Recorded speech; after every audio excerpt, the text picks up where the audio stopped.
Hi, everyone. I'm Scarlett Anderson, a 28-year-old marketing manager at Reynolds and Company. It's been 2 years since my mom, Hannah, married Lucas Jackson. I still remember their wedding day vividly, forcing myself to smile while watching her step into a new chapter of her life. "Honey, Lucas's kids are coming over for Sunday dinner. You'll love them," she said with contagious excitement back then. That's when I first met Zoe and Mike, my new step-siblings. "Scarlett, you should totally come shopping with me sometime," Zoe offered, her tone warm and welcoming. "Yeah, and I can show you some great spots downtown," Mike added with a charming grin. At first, it seemed genuine. But last week, during coffee with my best friend Hazel, she noticed something was off. "Girl, you've been canceling our Thursday nights a lot lately. Everything okay?" I hesitated. Mom keeps scheduling these mother-daughter lunches, but they always get replaced with Lucas's family events. Hazel frowned, pulling out her phone. "Did you see their Instagram? They went to that new restaurant you've been dying to try." She showed me the photos. Mom, Lucas, Zoe, and Mike, all smiling at Javins. No invite, no mention of me. At work the next day, John, my colleague, caught me scrolling through my phone during lunch. "Family group chats can be brutal, huh?" he said. "Just found out they had a barbecue last weekend. Apparently, my invite got lost in the mail. Again." Later, Mom called, her tone apologetic. "Hey, sweetie, about this weekend. I already knew what was coming. Canceled again. Lucas's sister is coming over unexpectedly. You understand, right? Family first." "I am family, Mom." "Of course you are, honey. It's just different now. We need to make Lucas's family feel welcome." The changes were everywhere. The wall of family photos, once filled with snapshots of my childhood, had been replaced by perfectly coordinated portraits of the new family. My graduation photo, gone. "Mom, what happened to my pictures?" I asked. "Oh, Lucas's decorator suggested a more cohesive look. Your photos are safely stored in the attic, honey." Hazel grabbed my hand across the coffee table. "Scarlett, I'm worried about you. You seem different lately." "I feel like I'm being erased," I admitted, "like I'm becoming a ghost in my own family." At work, John found me crying in the break room. "Want to talk about it? I don't even know who my mom is anymore. She's changed so much since Lucas came into the picture." He handed me a tissue. "Sometimes people show their true colors slowly. The question is, how long are you going to keep trying to paint them different?" That Sunday, I overheard Zoe in the kitchen. "Did you know Scarlett used to cry herself to sleep after their divorce? No wonder she's so messed up." Mike's laughter felt like a punch to the gut. "Yeah, Lucas says she's still not over it. That's why she can't keep a relationship." I froze in the hallway, my birthday gift from Mom still in my hands. "Everyone, Scarlett's here," Lucas announced, his perfect fatherly smile plastered on. "We were just talking about your dad's new baby. That must be hard for you." I wasn't aware Dad had a new baby. "Oh dear," Lucas feigned concern. "Did I bring up something sensitive?" Mom jumped in. "Scarlett, honey, don't make a scene. Not everyone needs to know about your emotional struggles." That night, Hazel helped me start a digital diary. "Write everything down, dates, times, exact words," she advised. Then, I stumbled across Lucas's ex-wife's social media. "Should we reach out?" Hazel asked. Eleanor Jackson met me at a quiet coffee shop a few days later. She looked at me knowingly. I wondered when one of Hannah's kids would figure it out. "Figure what out?" "Lucas's pattern," she said grimly. "First, he love bombs the mother. Then he isolates her by turning the children against each other. He did it to my kids too." At the next family dinner, Lucas was in rare form. "Scarlett still at that entry-level marketing job?" he asked, feigning casual interest. "Zoe just got promoted to senior influencer at her agency," he added, beaming. Zoe smirked. "Not everyone can handle high-pressure positions." "Actually, Scarlett, why do you always have to compete with Zoe?" Mom cut in sharply. "Can't you just be happy for your sister?" "Stepsister," I corrected, but Lucas sighed dramatically. "See what I mean? Always creating division." That night, their Instagram displayed another perfect family photo captioned, "Sunday dinners with our loving family." The comments overflowed with heart emojis. Over coffee the next day, I showed Hazel the text thread from Mom. "Look at this." She's gaslighting me about conversations that never even happened. Hazel frowned. Classic manipulation. They're trying to make you question your reality. I scrolled to a specific message. Remember when you promised to help Zoe move, but never showed up? I was never told she was moving. Later, Mike cornered me after dinner. You're making Mom upset with your attitude. Maybe you should take some time to work on yourself. The words slipped out before I could stop them. Like you worked on your gambling. His face darkened. Keep your mouth shut about things you don't understand. Hazel helped me organize everything. Screenshots, recordings, dates. Your mom needs to see this pattern. I shook my head. She won't. She's too deep in his world now. Hazel's tone was firm. Then we document everything. People like this eventually show their true colors. The perfect family photos kept coming. Thanksgiving, Christmas, weekend brunches. All posted after the fact, all without me. One night, Mom called, her voice cracking. I just don't understand why you're being so difficult. Lucas is trying so hard to make this work. Is he, Mom, or is he trying to push me out? There you go again, making everything about you. Maybe Lucas is right, you should consider therapy. I hung up, adding another entry to my growing document of incidents. Hazel's words echoed in my head.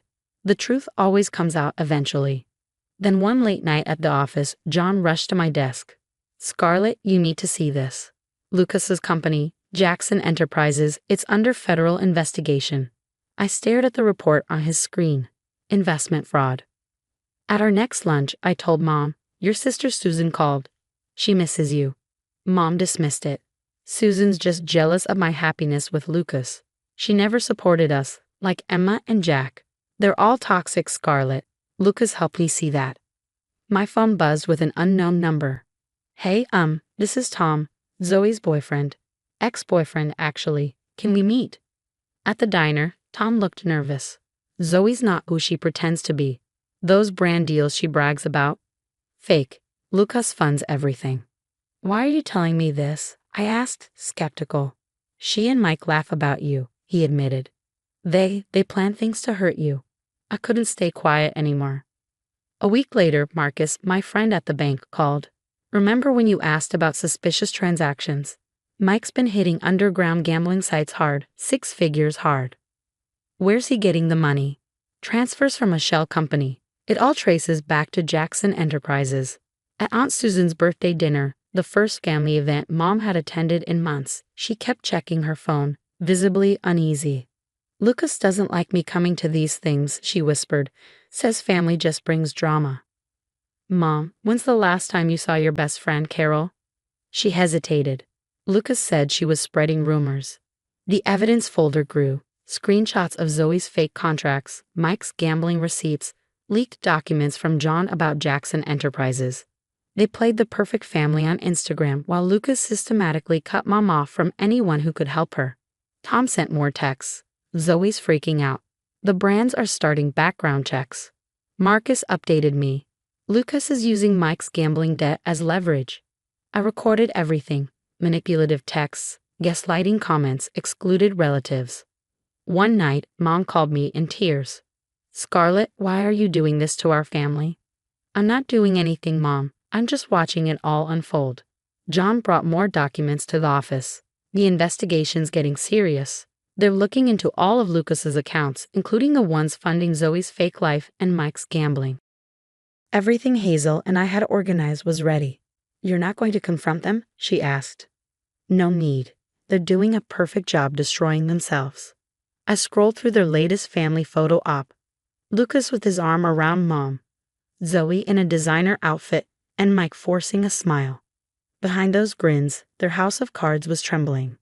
Sometimes, I told Hazel, the best revenge is stepping back and letting karma do its job. Tom texted again.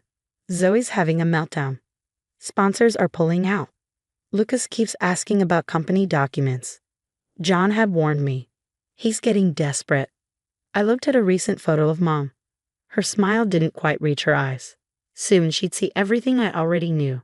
Sometimes love means letting people hit rock bottom so they can finally see the truth. The news broke on a Tuesday. Jackson Enterprises CEO indicted in multi-million-dollar fraud scheme. I sipped my coffee in my new corner office, watching the fallout unfold. Scarlett, congratulations again on the executive marketing director position, John said, dropping the day's paper on my desk. My phone buzzed nonstop. Tom's expose about Zoe's fake influencer career had gone viral. Every brand deal she bragged about, funded by Lucas's fraud. Receipts attached. Hazel texted, "Have you seen Zoe's social media meltdown?" I checked. Zoe's follower count was plummeting and her last post read, "Everyone's just jealous of my success." The comment section was brutal. At midnight, Mike called from a burner phone. "Listen, Scarlett, about those things I said. Are the debt collectors closing in? Lucas promised to cover it, but with the investigation. Sounds like a you problem." The next update came swiftly.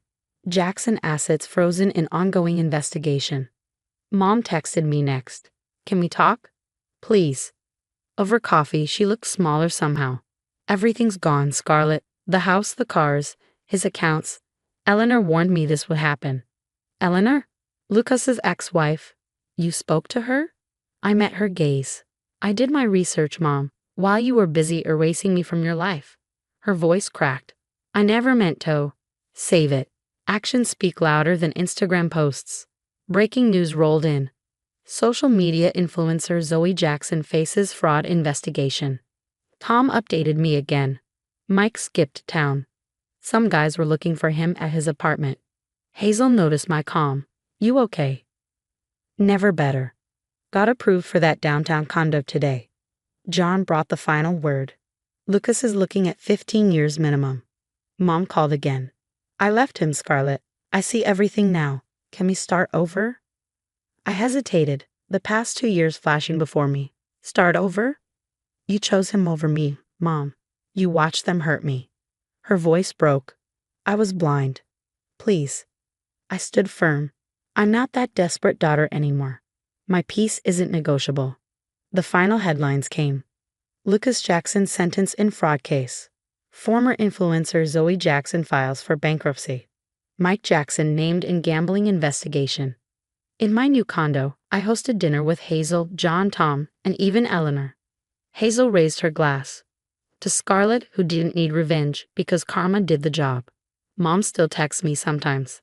I respond when I feel like it, on my terms. My therapist once asked if I'd ever forgive her. "Some bridges aren't meant to be rebuilt," I said. "Sometimes the healthiest family is the one you choose." I looked at my wall of achievements, the promotion announcement, my condo deed, my community service award. Success, I realized, is the best revenge, but peace? Peace is priceless. Last I heard, Zoe's working retail, Mike's dodging collectors in another state, and Lucas traded his designer suits for prison orange. Me? I'm living my best life, surrounded by real love, real success, and real peace. Because sometimes walking away isn't the end of the story. It's the beginning of a better one. What about you? If your parents started erasing you for a perfect new family, would you confront them directly or step back and let karma do its job? Share your thoughts below.